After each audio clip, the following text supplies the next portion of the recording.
Conversing is produced and distributed in partnership with Comet Magazine and Fuller Seminary.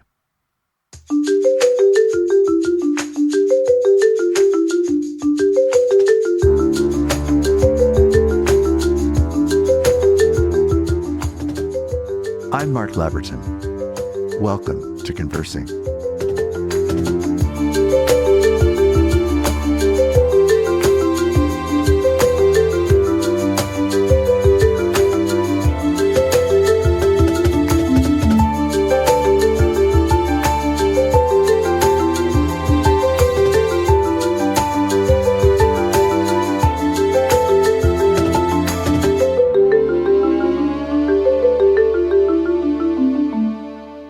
Thank you for joining Conversing today.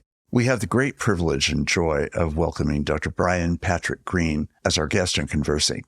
For some time now, we've had opportunities to interview various guests about AI and about its development, to reflect and think about the importance of this exploding technology. It's shaping our lives already, and the future is upon us today. In addition, the Pope's recent release of his encyclical, Magnifica Humanitas, a document that we will provide a link to in the show notes, is an extraordinary, thrilling, exhilarating, and sobering reflection on the moment that we're in relationship to AI. Dr. Green is the Director of Technology Ethics at the Markkula Center for Applied Ethics at Clara University. He teaches AI ethics and space ethics at Clara University's Graduate School of Engineering. And his work focuses on AI and ethics, technology ethics in corporations, and the ethics of technological manipulation of humans. Brian has been significantly formed by his involvement and formation in the Roman Catholic Church for all of his life. He's a person who thinks deeply through the lens of Christian faith and Roman Catholic social teaching. We first met one another through an Anthropic gathering that brought together various Christian scholars. Brian was one of the leading voices, having committed himself to this work for at least the last decade and longer. Brian Green, welcome to Conversing. I'm so delighted to be able to have you as a guest. I'm so glad to be here. Thank you for the invitation. I've known about you for many years because Greg Kutsona, our mutual friend, who's now the executive director of AI and Faith, mentioned collaborating with you. And you and he have known one another and have shared work. And you're involved in many different things, but the center of your work, from what I understand, is really ethics and theology, but particularly given toward the issues of technology in general and AI in particular. Tell us a bit about your work and why it is that you came to be engaged in this kind of research. Yeah, this is a good question. I do applied ethics. I work in an applied ethics center at the Markkula Center for Applied Ethics at Santa Clara University. Applied ethics means that it's not just theoretical. You have to actually put it out there into reality. And the reason I got interested in applied ethics in particular goes all the way back to after I graduated from college. I didn't know what I wanted to do. My wife and I got married just a few months after we graduated, and we joined the Jesuit Volunteers International, and we went to the Marshall Islands out in the middle of the Pacific Ocean, far away from anything else. And this is where I became much more interested in the social impact of technology rather than technology itself. Before that, I'd been a genetics major. I was interested in biotechnology. But in the Marshall Islands, they had been used for nuclear testing after World War II. Right. Now they're going underwater from climate change. The United States still uses them for ballistic missile interceptor testing. But the main thing that really kind of grabbed a hold of me was the fact that almost all of my students out there had some sort of family history with radiation or with the social impact of technology. And certainly going back to World War II, even the impact of mechanized warfare on a population of people who were very peaceful, didn't ask for any of this to happen to them. And this got me thinking, there are things that are in the world that are going on that are much bigger than just developing new technology. It's one thing to have new technology. It's an even bigger question of how we actually use it and how it actually affects people. So I went to the Graduate Theological Union after that. I got my PhD. I started working at Santa Clara University.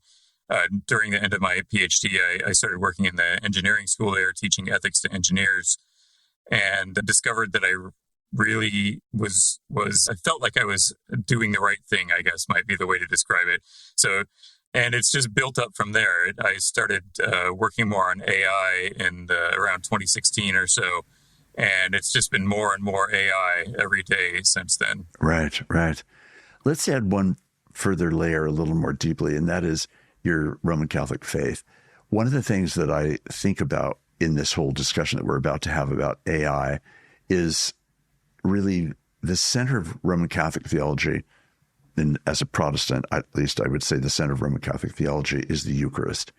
And it is really about communion, literally. And it is this exquisitely important part of Roman Catholic theology and experience. So I wonder if you could talk about that, the theme of communion in Roman Catholic theology, the role of the Eucharist, because when we come to the conversation about AI, some of the issues that are there relate, I think, foundationally to what it is that the claim of the Eucharist is and what it is that the claim is regarding both the nature of being human and the nature of God.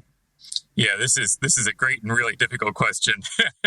I think what immediately comes to mind for me is the deep sense of embodiment of Christ in the world. It's not just that God was incarnate as Christ at one point in history. This incarnation is ongoing, and it's very physical. It's something tangible.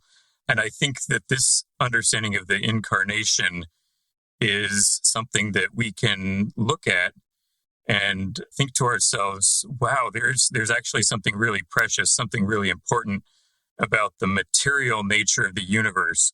This is something that God feels not just a willingness to bless once, but to bless in an ongoing, continuous, extremely embodied, integral way. And in that way, it also embodies into us as we consume the Eucharist. It makes us become more like God. And as we continue through the material world, that material, it continues to kind of spread outwards from us. If you want to think about more mystically, even, but also, materially, the matter that's in the Eucharist joins our bodies, and then we metabolize it, we breathe it out. It goes out into the world. Eventually, the entire world turns into the Eucharist. Maybe we'll see. I mean, that's a very mystical approach to it. But I think with that kind of deep understanding of the importance of who we are as human beings and the importance of creation, this is not something to just disregard, where we don't look at ourselves too lightly. We don't look at creation too lightly. We don't want to look at ourselves too heavily either, take ourselves too seriously. But this kind of important balance that exists between the very, very great seriousness of what God has done by incarnation and embodiment, and at the same time, the understanding that we have an important role here, but also that God is ultimately in charge. This kind of balance between the two of those of making sure that we're doing our part, but also knowing that God is also doing God's part, I think is just it's a fruitful tension in my mind. So let's tease that out just a bit further. So just say a bit more about the implications of the Eucharist for ethics and Christian ethics, obviously, in particular. Yeah, I think there are direct ethical implications, which are, once again, other human beings are the image of God, right? All the theology integrates at a very deep level. It means that we need to recognize each other for who we are, which is that we are images of God. We are little pieces of God in creation. Furthermore, that all of creation was created by God in love for its own sake, not only for the sake of being loved, but also for the sake of loving God in return. But all of this integrates in a way where it has a practical implication, which is that we have to treat it correctly. Our behavior then becomes very important. I've heard a lot of people say, why would God care about what humans do? They have maybe perhaps a deistic perspective on God, or they're an atheist and they don't understand. And the answer is that this is very important, because God has given us this dignity that we have to live out and recognize in each other. And also there's even the creation itself, being created by God, has its own dignity. It's not the same as what we have as human beings, but that doesn't mean it's not there. Everything needs to be respected and loved in the way that it is, in a very deep way. It's a very, very foundational point. And I want to suggest to our listeners that I hope that one of the things that you'll be attentive to as we continue this conversation is the foundations of Roman Catholic social teaching and of Christian theology in general is what we're just here talking about. These issues of incarnation, the issues of communion, Eucharist, but also the issues of the way that this has such profound social implications in the understanding of what it means to be truly human. And when we come to the AI debates, there are many, many, many, many, many issues that are worth considering.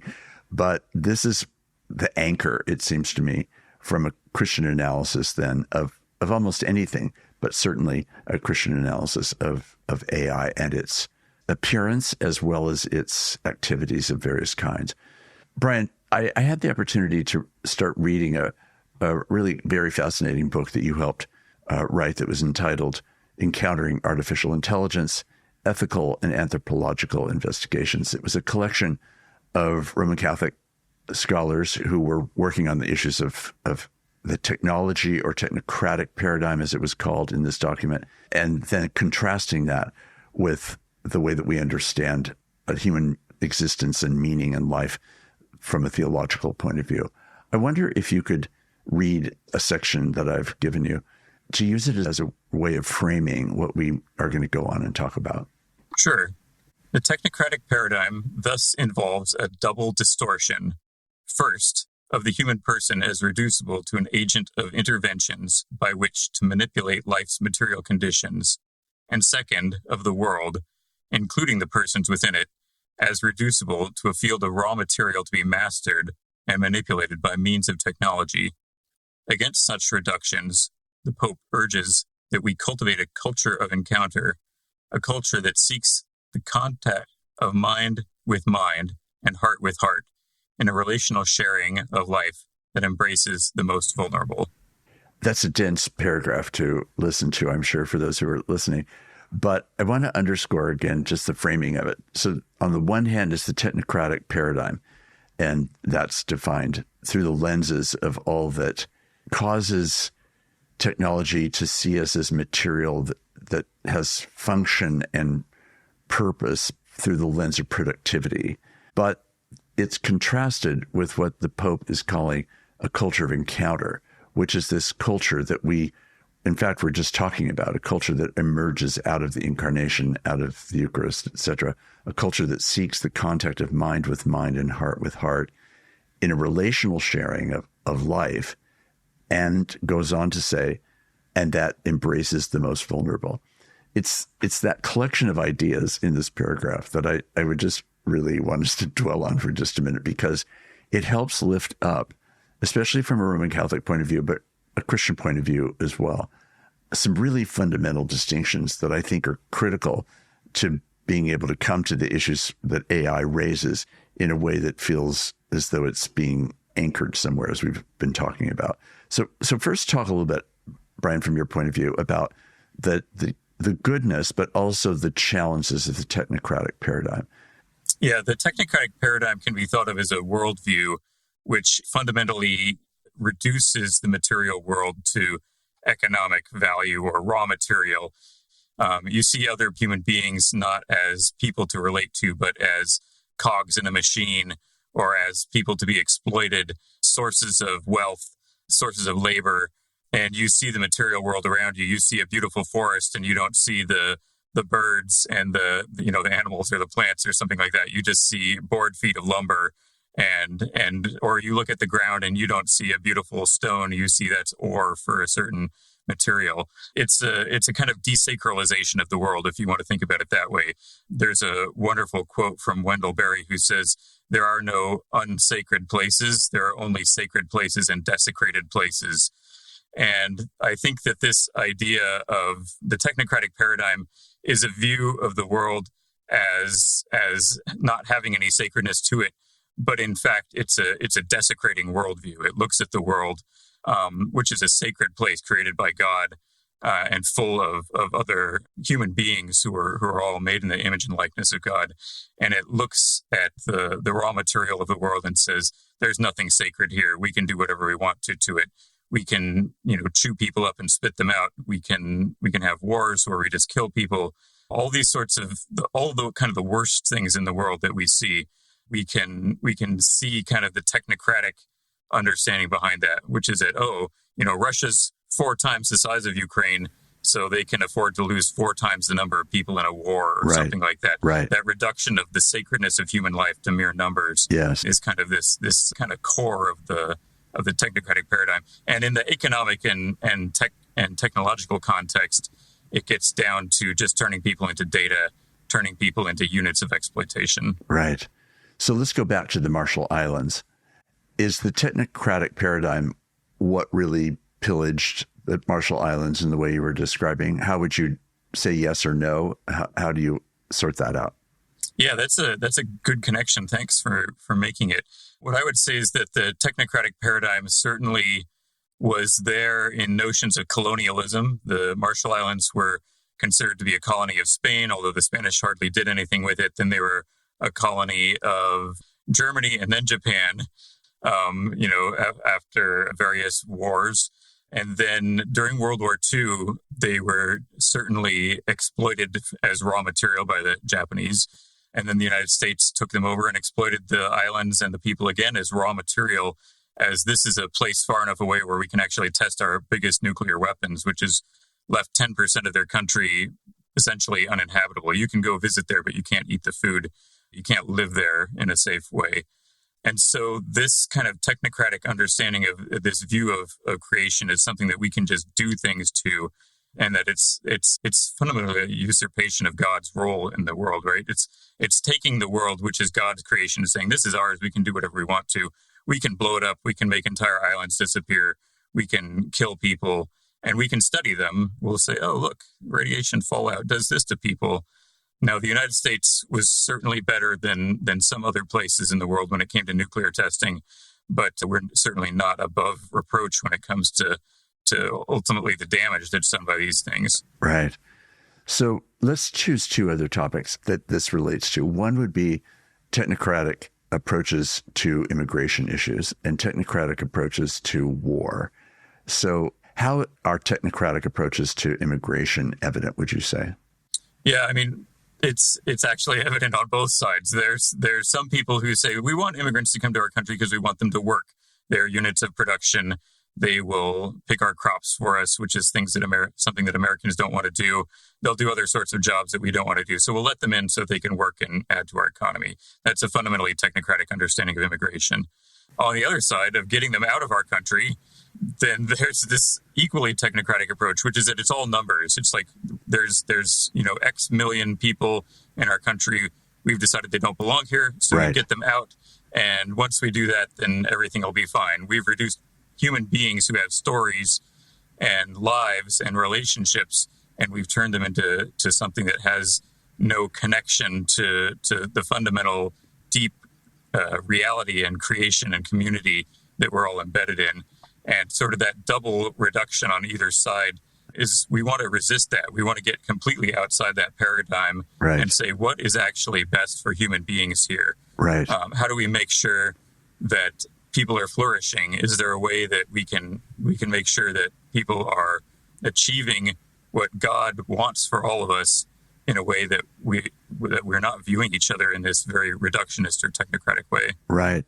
It's really a remarkable thing when I think, at least, about the way that the brutality that's been expressed, in my assessment, by ICE in places which have so ridden roughshod over individual people and communities of people in ways that are supposedly simply carrying out a policy, but are carrying out the policy in a way that is about as much the opposite of encounter in the Pope sense as could be imagined, where the person is really just a function, a problem. It has no intrinsic value. It's just to get them in or out, or let them stay, or get them out of the country. And the reason why the work that you're doing, and the work that I hope many, many other Christian people are doing that has to do with issues of immigration, as an example, is this sense of a nation state having the force and brutality to be able to implement policies that obliterate human identity rather than in any way tend to human identity. And one of the great challenges that AI is presenting is that we have even greater and greater capacity to be able to continue that paradigm and extend it even more powerfully.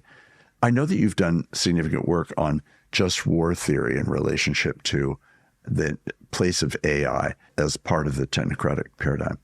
Yeah. I mean, once again, technocracy views human lives as mere numbers, right? It views creation as just something that you roll over in order to take it over. I think that we've seen the technologization of war proceed very rapidly in just the last 5 years. And partly this is because, there are a lot of people who want to support Ukraine, for example, and Ukraine is they're being attacked by a country that's 4 times their size. They don't have the human population where they can just go 1-to-1 in terms of attrition with each other, which would be the technocratic approach, right? It's like, each Ukrainian has to kill 4 Russians. We're just reducing people to numbers, right? These aren't human beings with lives and stories and friends and relatives and mothers and children. Technological aspect to that is that, if we're going to help the underdogs in this equation, then they need to have better technology. And so we start seeing videos from Ukraine's where drones find individual people and just fly at them and explode and kill them. And all of a sudden, killing people becomes a mere problem of efficiency, which is how do we kill more people faster? And this is fundamentally evil, right? The idea of how do we kill more people faster is a question where when you ask the question, you've already gone very far astray. Right. You need to back up and ask yourself, how did we even get into this situation? Is there some way that we can stop this? Right. Now, contrast that with classical Roman Catholic Christian teaching regarding just war. I just want to be sure that listeners are reminded of the contrast between that practice and the classical teaching. Yeah, I mean, the classical understanding of just war theory is that it's always a last resort. It's always proportional. It's always directed only towards combatants, not toward non-combatants. There are all these limitations on it. And if you really squeeze the limitations down to their ethical core, it becomes that war is essentially impossible. And that's the goal, right? We don't ultimately want to have war. There are certain circumstances under which war might be possible, and largely it consists of self-defense or defending the innocent against aggressors who are fundamentally perhaps unreasonable or not willing to otherwise work with you in a manner other than war, in which case there is a duty to protect the innocent. There is a duty to protect even your own self, viewing yourself as a innocent bystander. It's interesting because if you go back to some of the church fathers, there wasn't actually a really strong Christian argument for self-defense. There was a Christian argument for defending innocent third parties, somebody next to you. You could protect them, but there wasn't actually a strong argument for your own self-defense. Now, after time, they realized, okay, you can defend yourself just as you can defend the person next to you. The only way you can defend the person next to you is by defending yourself under many circumstances. And so this understanding gradually broadened over time. But there's also been a lot of consideration recently that we need to think about just how tightly and how stringently to look at those just war theory criteria, because it might be that just wars are becoming more and more difficult, given that technology is becoming more and more powerful, more and more indiscriminate. A lot of the cases, there are certain types of technologies that make discrimination more precise, as in we're only hitting combatants. But then we have to ask ourselves, if the combatant, quote unquote, has been drafted into a military, they don't want to be there either. And so is there some way that we can otherwise adjust these criteria to make them much more Christian ultimately? And that's something that the Pope actually mentions in the encyclical. And because our culture and society is so driven by pragmatism and by material force and by raw power and by militarism in so many different ways, it seems to me that it makes it so challenging, particularly from a Christian point of view, to have these kind of debates even right now where we're involved in wars, where the opportunity to even think morally feels like it's problematized by both government policy, particular actors in our government and in other governments, and the vision that you're portraying, which I would completely endorse myself, is a vision that feels more and more preposterous to a secularized culture that doesn't really hold all of these various values in the same way that you and I do and that the Christian tradition has. So I just wonder if you want to make any comment on just the challenge of doing the very thing that you're saying we need to do. Yeah, you're exactly right, which is that this is more comprehensible. The more that you're coming from a Christian worldview, the more comprehensible it becomes. And not only a Christian worldview, I'd say there are other religions that would also find this worldview to be comprehensible, at least. Yes. But if you're coming at this from a kind of, it's almost a neo-pagan or a de-Christianized worldview, right? It's back to the Roman Empire where it's just like might makes right. The strong do what they can and the weak suffer what they must, which is what the Athenians said to one of the islands that they were invading back in ancient Greece. Right. And so this kind of world, I think we look at it and our guts kind of respond to it like, oh, that doesn't feel right. But we've lost the cultural and worldview framework around it that makes it comprehensible in a logical and clearly explainable way, which is that this is a violation of fundamental things about human nature, fundamental things about God, fundamental things about creation. Without that framing around it, all we are left with is our gut response that this doesn't feel right, and we need to ultimately think bigger and help others to see that gut response is accurate. But there's much more that needs to be framed around it so that it really makes sense. We've talked in beginning terms about the technocratic paradigm, but the contrast, as we've said before, is what the Pope is referring to as a culture of encounter.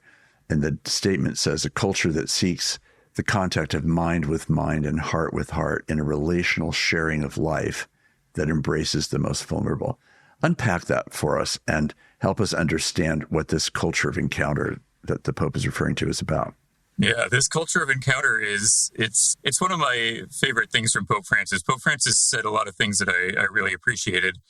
But this idea that we're actually supposed to view each other as images of God, right? We're the bearers of the likeness of Christ and the image of God in the world.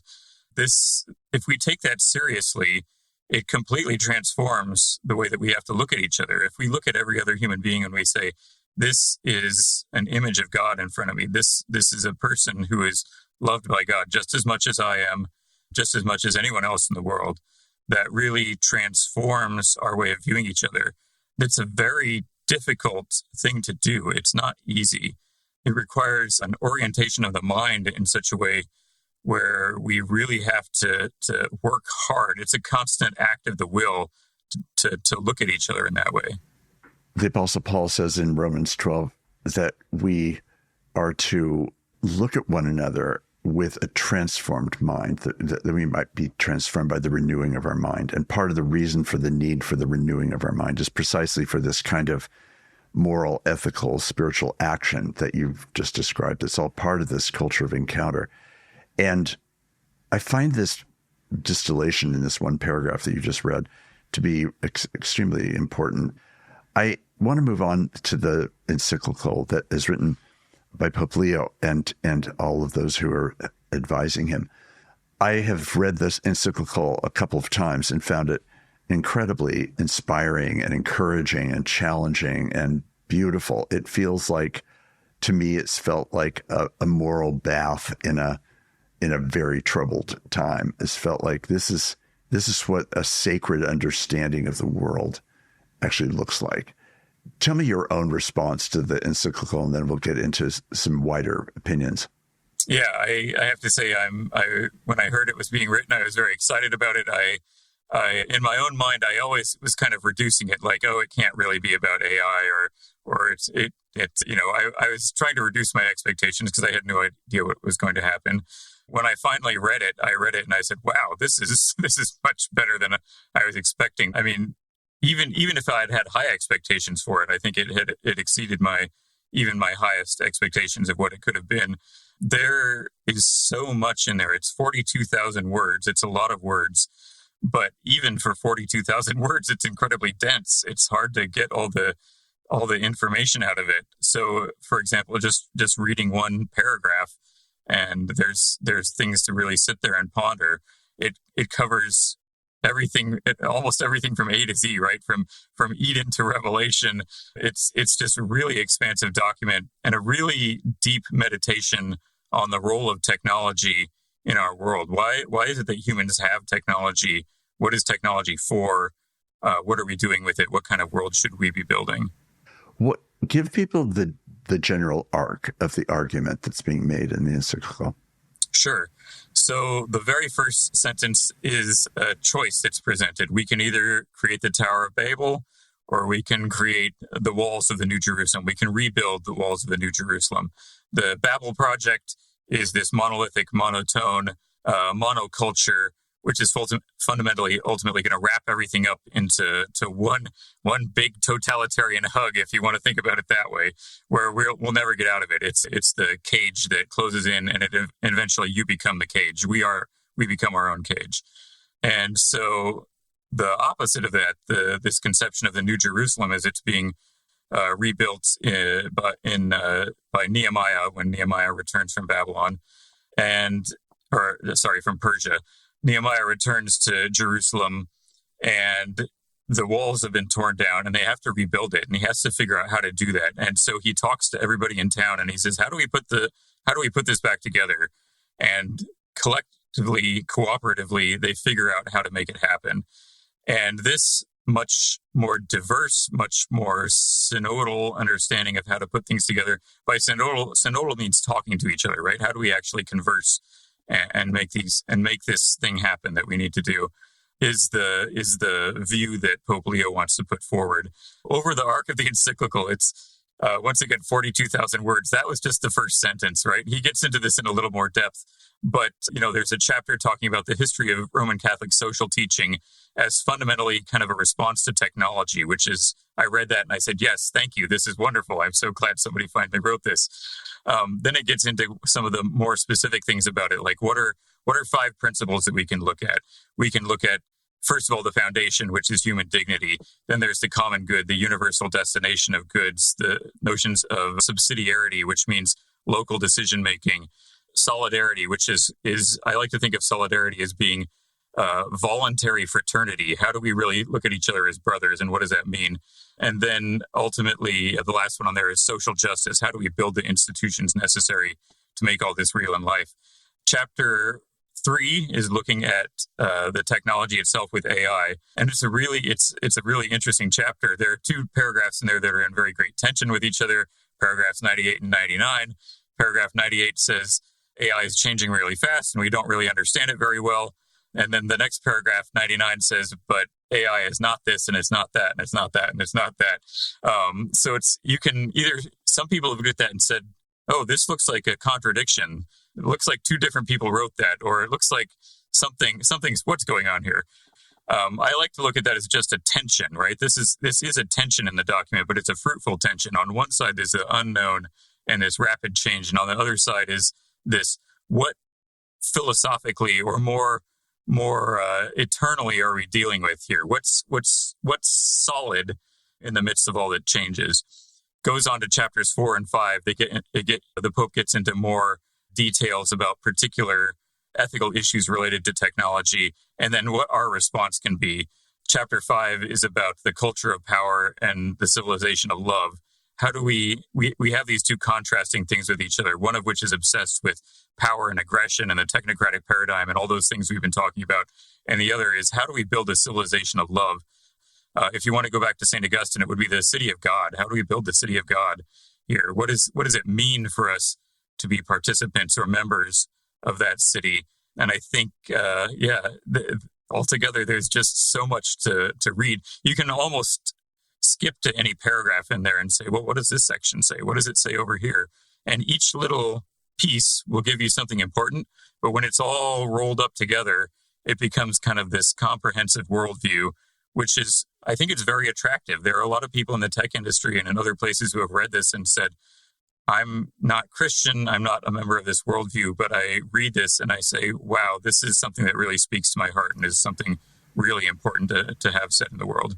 I have had that same experience of talking to people who are not people who share the Christian faith, but who are deeply moved by the encyclical and feel as though it holds up around one set of issues, a particular time and place in the world, in history, in human understanding and self-reflection, which I think people crave in a certain way, even if they may or may not be able to buy into the Christian perspective. They understand the attraction of that through the beauty of how this is, I think, articulated and the honoring of people.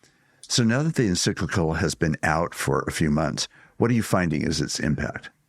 The impact has actually been much greater than I would have expected. There are people, of course, in the tech industry who have read it, and that goes all the way from workers all the way up to CEOs who have talked about it. There are a lot of people saying, I think I've been building the Tower of Babel. How do I get on this different work project? And so that kind of hearing that question, I think, is music to my ears. It's exactly what I think the Pope was hoping for by writing this. Not just in the tech industry has this impact been felt, however. I was just in Geneva, in Switzerland, at the United Nations there. I was talking to various ambassadors from various countries to the United Nations about these issues. And I was amazed at some of the wonderful things that I heard. There was one ambassador who, I'm going to have to paraphrase, but she said something to the effect of, I'm not very sympathetic towards the Catholic Church, but I'm very grateful that the Pope wrote this document. And there are other people, of course, who are more sympathetic towards the Catholic Church. Other ambassadors said things like, we're spending an hour talking about this now, but I want to spend days talking about this. The level of interest is very high. And I think it also kind of lights a motivational fire. Yes. Which is that, maybe we need to do something. If the Pope thinks this is important, maybe this is actually important. And I think there's just a lot of opportunity there for us to continue this conversation. One thing that I've had a conversation about with a lot of people before this was that it's one thing for the Pope to say something, and it's another thing for the people to actually hear it and do something about it. So I like to think of ourselves as all having a role. We all have a role here. Yes. If we read this thing, or if we think that the message is important, we need to go out there and share it and continue making it real. One of the things that I got from talking to various policy oriented people is they ask things like, well, did the Pope give us any policy recommendations? And the answer to that is the Pope is like talking at kind of a more abstract level than the policy recommendations. Right. There are some ideas in there that could be turned into policy, but that actual work of turning it into policy is something that has to be done at our level, right? It's something that we as individuals have to do. One other thing on that, and I think you were mentioning some of these conversations earlier also about with different religions. I talked to a rabbi, and the rabbi said to me, I think that the conversations that we're having on AI are going to be before Magnifica Humanitas and after Magnifica Humanitas. He saw it as being kind of flipping the page to the next chapter. This is something that is really the close of one epic and the open of another one. And we can, it's one thing to say that. It's another thing for us to make it happen. We have to really be the ones to make it happen. I want to bring the two documents that I've referred to back in conversation together, because I think it's a very important part of the encyclical. So I've read, as you did first, that in the end, this culture of encounter that we had first been talking about ultimately is measured by a relational sharing of life that embraces the most vulnerable. Now, that is certainly following the teaching of Jesus and following the emphasis of Scripture overall. And certainly it embodies Roman Catholic social teaching, and it's critical to the document about encountering. But now bring us to the encyclical, and how does that embrace of the most vulnerable figure into the way that the argument of the encyclical lays out? Yeah, I think it's fundamentally the two choices, right? One of which is, you go back to Deuteronomy, or you go back to the ancient Christian Didache. There are two paths in the world. There's the way of life and there's the way of death. The way of death is the one that devil takes the hindmost, right? And eventually the hindmost is you, and there's nobody left. And then the culture of life, or this perspective of the way of life, the civilization of love that we're seeking, is one where you protect the most vulnerable, because you know that they are the same as you. They might be different from you, but ultimately you're one in the body of Christ together. Yes. It's an amazing emphasis that I think, again, in a time when pragmatism and power and money is such a dominant part of everyday's headlines. This is not new to history, but it flourishes right now with the extreme differentiation in economic status and many other things. That this underscoring of the need to understand AI in part because of its implications in relationship to the most vulnerable is a distinctively Christian way of coming at this set of issues. And I do think it's a sign of how far down the technocratic paradigm we are, that it may be so hard to recover why that would really matter in a conversation about AI. Whereas the encyclical and this earlier document, but the encyclical makes it so evident that these two things are part and parcel of one thing. That is part of a Roman Catholic worldview and of a Christian worldview that I think sees the interconnectedness of all of these human realities as opposed to sort of segmented and compartmentalized off. Can you just talk about that coherence that's part of the Roman Catholic social teaching and about that, and then bring it home through the lens of the encyclical? Yeah, gosh, there's a lot there. One thing I say to people is that when I'm thinking, I can go off in all these different directions. So if I end up not answering your question, please reel me back in. But the thing that comes to mind with that really, when it comes to the most vulnerable, is that we're really not that different from each other, right? I mean, compared to God, we're all just dust. And so if we start thinking, if one grain of sand says to the other grain of sand, I'm better than you are, that's a weird thing for sand to be saying to each other, right? That's fundamentally not how we need to be looking at this relationship. And yet at the same time, the title of the encyclical is Magnifica Humanitas. This is something that is magnificent humanity. It's an encyclical about AI, ostensibly, but really it's an encyclical about humanity and what our role is here in the universe. There is a tension, like I was saying. I mean, you go back to the Roman Empire versus Jesus, or you go back to, Egypt versus the Israelites, or you go back to any of these kind of archetypal oppositions in history, in the Bible and in other places. And we see that there's one side, which is kind of the technocratic oppression, trying to force people to do things, to enslave them, to exploit them, to merely turn them into units of production of taxes, for example, to go back to the emperor in Rome. And we have to oppose that. We have to say, no, fundamentally, every human being is of equal, infinite dignity, which is so hard to understand.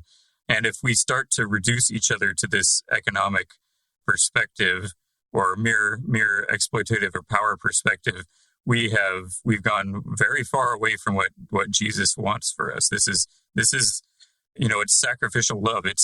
We have to see each other as being so valuable that we are willing to die to care for each other. I think one of the reasons why I said earlier that reading the encyclical felt to me like a bath, a kind of moral bath. It felt like it just named these primary things that Christian theology believes so strongly and that are so central, but it brought them so actively into conversation with the most prominent non-human reality that we're encountering now, which is really AI. I wonder if you could bring our conversation today to a close by giving us maybe two headlines that you would say are the things that you find most promising about AI and what you're most excited and appreciative to see. But also, when you think about the seriousness of the challenges that AI now puts on our table, what would those be as well? Yeah, I don't know if I can choose just two, but I'll see. I'll keep it smaller rather than bigger. Great.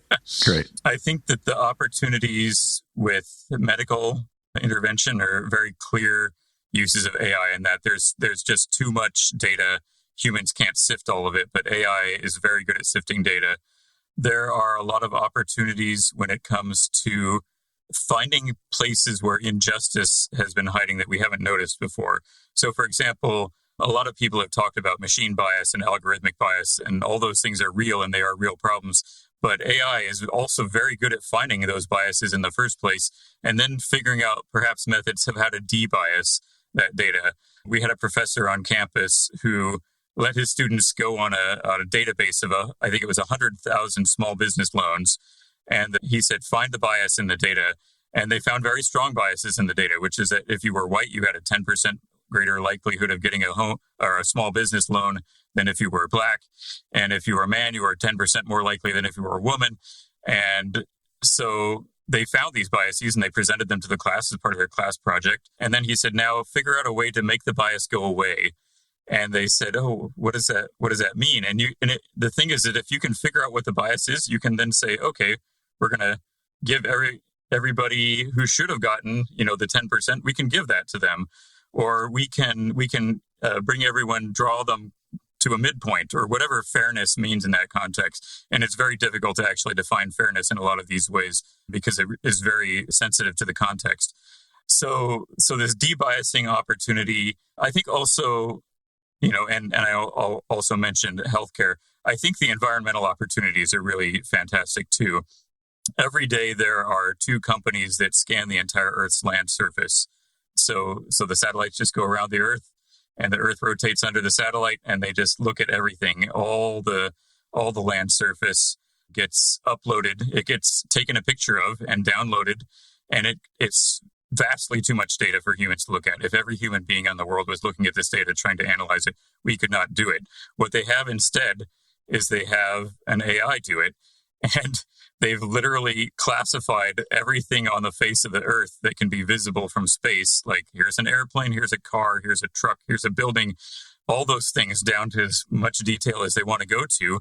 And they can say, oh, there's an expansion of deforestation here in the Amazon, or in the Congo, somebody just chopped down another tree, or all these sorts of things, or the forest is growing back in China or in other places like that. All these things can be recorded and looked at. And all of a sudden, you can gather this data that's never been processable before, because it's just too big for humans to look at. Yes, it is astounding. Oh, and then the negative side of things. Big concerns with warfare, I think, is obvious one, where the Ukrainians have now gotten to the point where they tell the drones, go into this area and kill any human that you see. And the drone goes into that area and kills any human that it sees. So autonomous warfare has already started, and this is not a road that we want to go down. I mean, there are lots of dystopian movies about this. Dystopian movies are things that we should have learned from when they first happened. I think there's a lot of reduction of human beings to data. It's very much an extension of the technocratic paradigm, where you reduce people to data and then you treat them as though they're data. It's like, oh, this person is they're just a number in a system. And if we start doing that to people and ignoring the fact that they have relationships and desires, and that they're human beings who want something, good in their lives, and it might not be the same thing that the AI or whoever controls the AI wants, then we've set ourselves up for dystopia. And we've seen this in terms of the way that mass surveillance is progressing in various countries around the world, the way that it could progress in the Western world, and how do we still get to be free when fundamentally we have all these things that are going to start trying to control us as we go forward. I mean, one thing I'll say, you mentioned Encountering AI, that came out in December of 2023. In December of 2025, we just published another book called Reclaiming Human Agency in the Age of Artificial Intelligence. The paper version of that will be coming out in a few more weeks. The electronic version of that is already out. It's for free, available for free online, just like Encountering Artificial Intelligence is available for free online. And in that book on reclaiming human agency, we really ask ourselves, do we get to still make choices in the future? Or is AI going to take all of that away from us? Why is it that we're feeling disempowered if AI is supposed to be empowering us? These kinds of questions about the role of human agency, what we're supposed to be doing in the future, are really, they're obviously ethically important and personally important for each one of us, but they're also really theologically important. God gave us freedom. God put us in a world that is free so that we can be free and make free choices. And if we start imposing this outside control and limitations on our freedom, we're really going to be exposing ourselves or creating for ourselves a situation that does not seem to be the kind of world that God wants at all. And I think at a gut level, we understand that as well. One of the things that is so striking to me about the encyclical is is the Pope's own personal agency. Now, he's doing it in his role, of course, but it's also his choice to do this or to do that. And in this case, he's done this really quite remarkable piece of writing, and the comprehensiveness of it, the integratedness of it, undoubtedly other people and so forth have influenced him. But I'm just moved by the fact that it feels so consistent with the character of the Pope that he would do this. And I think it's a further example of the role of human beings in the pursuit of these face-to-face, heart-to-heart, mind-with-mind kind of encounters that I experienced as I was reading this document. It felt as though one person was actually presenting something that was as humane as this out of his own personal, theological, spiritual integrity. Is that how you read it? I agree with you completely. I think that one of the amazing things about this document is that he chose to write it. Yes. This is something that he could have completely ignored as a subject. Totally. In fact, when Pope Francis died, I was very concerned that all of the work that I was doing with the Vatican was just going to disappear, and that the next Pope would have no interest in this subject at all. And then, the series of announcements come, which is, I watched him appear on the balcony, and the announcer says, "This is Pope Leo XIV." And I'm like, wow, Pope Leo XIV, this is very significant because of who Pope Leo XIII was. And then the next day he says, "And I'm doing this because of artificial intelligence as being the new industrial revolution." And I went, wow, this is beyond what I could possibly have imagined. This interest of his in AI is something that's really important. Obviously, I found it personally important because I'm deeply involved in this. But the next level is also the example it sets, right? Which is that the Pope chose to use his agency to do something about this. And now it's time for us to choose to use our agency to do something about this. He's setting an example for us to follow. He's not meant to be some superhero far away who never, just says something and then nothing else happens. The only superpower that the Pope has is the ability to say something and for other people to listen. And so that all comes down to what we're going to do now. What are we going to exercise our agency? Will we choose to build Babel, or we choose to rebuild Jerusalem? Amen. I did find the whole thing so inspiring. It's just one of those things that, especially when you take a topic like AI, which is basically frozen in a conversation around economics, around personal and organizational corporate power, and the politics of our nation at this particular time, and in that sense, the politics of the world. And instead, you come to this document, and it's looked at through humane lens, through an understanding of what the human is, with an ability to sophisticatedly and adequately, more than adequately, wrestle with the actual technological issues that are involved, the technocratic paradigm, as it were, and to bring them into such active, deep conversation is to recenter the conversation from simply being about economics and simply being about power to being about so much more than those two things. And I just found the encyclical incredibly inspiring, which is why I just keep reading it, because I keep coming back to it as this inspirational document. I would encourage anybody who might consider it to actually take time to slowly read through the whole encyclical. I think because it's written in numbered paragraphs, the opportunity that you have to maybe just take a very slow read and just make your way paragraph by paragraph is well worth your time. Yeah, it's an amazing document. I'm so happy it was written, and I'm so happy that I get to talk about it. Brian, this has been so stimulating, and I am extremely grateful for the work that you're doing in partnership with many others in all kinds of different directions. And I hope that all of us go away more than stimulated. Thank you so much. It's been a pleasure being here.